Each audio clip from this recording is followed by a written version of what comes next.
So I always have this rule of 3. If you tell somebody something 3 times in 3 different ways over 3 weeks, they'll get it. Over the years, the thing that makes change comms land the best is food. So whenever you have an event, make sure that you've got cake. Another good vehicle is bacon sandwiches. You always be honest with people and always give people, even in a bad message, always give people the respect that they deserve through that message. And I think, again, giving the front line the respect that they deserve in that context is really, really important. They are the face of the business. You have to help them be the face of that business and put that first. So I'm hearing 3 things. Say it 3 times. Yeah. Food. Yes. And respect for the front line. Yes, absolutely. And that isn't just the top-down approach, that's really about working with the people on the ground who are absolutely going to be the ones that are going to get the value from this. I think really understanding what it takes to work on the front line. So having those conversations, not doing it from the ivory tower, really going out, meeting the people, talking to them, but listening to what they have to say.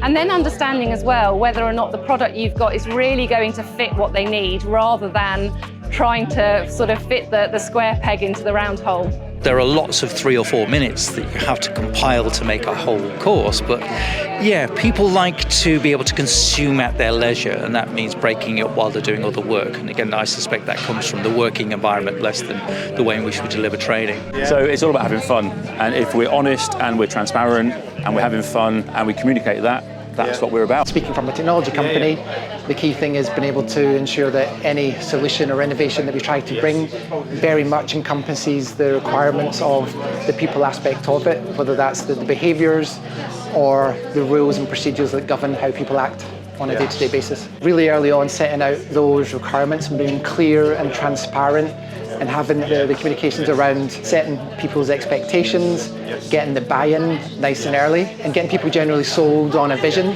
But I think once you really understand the reason why it's changing and how it can really benefit you and your customers and the other people that it affects, I think that really helps to bring people on board. There's a bit of a wave, a bit of a curve, and it's just really supporting people with where they're at in that journey.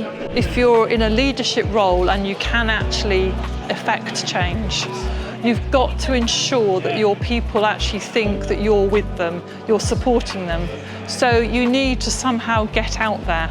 You might have important meetings that you have to have in whatever head office you have, but actually spending time on the ground, understanding what people's issues and problems are is really, really important. And then being able to show to them that you care enough and you can and you do change things for them. And once people understand that you can actually make a difference to their job roles or what they do, they'll be behind you.